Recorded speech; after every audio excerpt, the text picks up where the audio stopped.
बिस्मिल्लाह अर्रहमान अर्रहीम।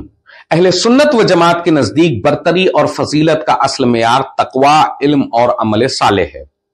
नसब और शराफत अपनी जगह मोहतरम व मुअज़्ज़ज़ हैं और सादात किराम की इज्जत व तकरीम शरीयत में वाजिब करार दी गई है, मगर सिर्फ नसब की बुनियाद पर अल्लाह के नजदीक कोई बरतरी साबित नहीं होती।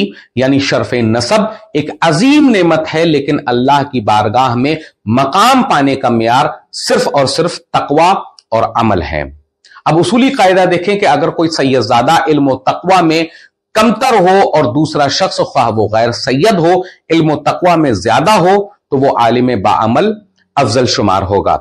अगर सैयदजादा खुद आलिम रब्बानी और मुत्तकी हो जबकि दूसरा शख्स नसबी फजीलत न रखता हो, तो इस वक्त सैयदजादा ही अफजल होगा। दलाइल शरिया को देखते हैं कि अल्लाह तबारक व तआला कुरान करीम में यह इरशाद फरमा रहा है, इन्ना अक्रमकुम इंदल्लाहि अत्काकुम, सूरह अल हुजरात आयत नंबर 13। यानी बेशक तुम में सबसे ज्यादा इज्जत वाला अल्लाह के नजदीक वो है जो सबसे ज्यादा परहेजगार है। यह आयत सही ऐलान करती है कि अल्लाह के नजदीक फजीलत का मदार तकवे पर है, ना कि सिर्फ नसब पर। अहादीस मुबारका की तरफ रुख करें तो इस सिलसिले में कई अहादीस मिलती हैं, लेकिन सिर्फ दो रिवायात आप तमामी हजरात के हुजूर में पेश कर रहा हूं। रसूलुल्लाह सल्लल्लाहु अलैहि वसल्लम ने यह इरशाद फरमाया, मन बत्ता बिही अमलुहु लम युसरि बिही नसबुहु। मुस्लिम शरीफ की हदीस नंबर 2699, जिसका अमल पीछे रह जाए उसका नसब उसे आगे नहीं बढ़ा सकता।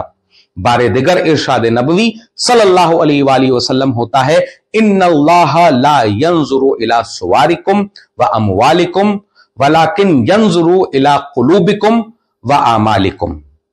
यानी बेशक अल्लाह तुम्हारी सूरतों और माल को नहीं देखता बल्कि तुम्हारे दिलों और आमाल को देखता है। ये दोनों अहादीस वाज़े तौर पर बताती हैं कि नसब बजाते खुद बरतरी का मेयार नहीं, बल्कि असल कद्र जो है वो अमल और दिल की कैफियत की है।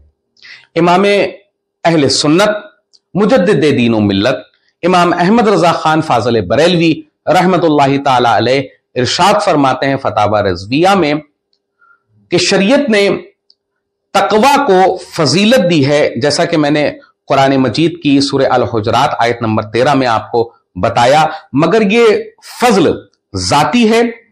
फजल नसब मुंतहाए नसब की अफजलियत पर है और सादात किराम की मुंतहाए नसब हुजूर सैयद आलम सल्लल्लाहु अलैहि वसल्लम पर है। इस फजल इंतसाब की ताजीम हर मुत्तकी पर फर्ज है कि वो इसकी ताजीम नहीं, हुजूर सल्लल्लाहु अलैहि वसल्लम की ताजीम है। फतावा रज़विया जिल्द नंबर 22 सफ़ा नंबर 419। दूसरे मकाम पर आला हजरत अजीमुल बरकत ये इरशाद फरमाते हैं, इंदल्लाह फजल इल्म फजल नसब से अशरफ व आजम है।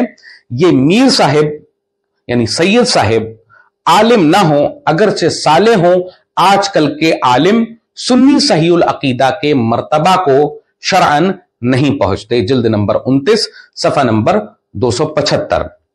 अइम्मा दीन जैसे इमाम नववी, इमाम कुर्तुबी, काजी अयाज रहमहुमुल्लाह ने भी ये उसूल बयान फरमाया है कि इल्म व तकवा में सबकत रखने वाला शख्स नसबी फजीलत वाले से अफजल होता है। जैसा कि इमाम नववी शरह मुस्लिम में ये इरशाद फरमाते हैं, वल इल्मु अफजलु मिनन नसबी लिअन्न नसबा ला यनफउ माअल जहली।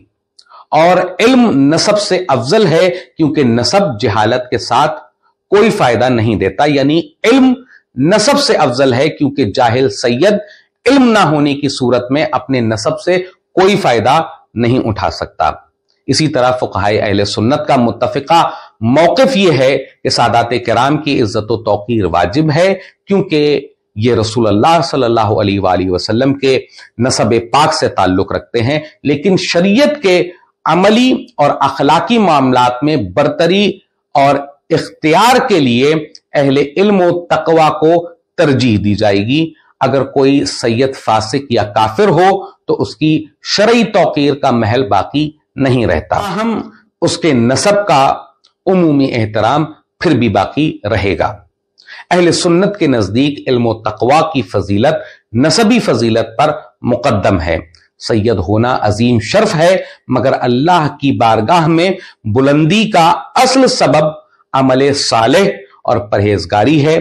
اس لیے قیادت، امامت، فتویٰ اور دینی منصب کے لیے سب سے بڑا معیار علم اور تقوی ہی رہے گا، چاہے وہ شخص سید ہو یا غیر سید۔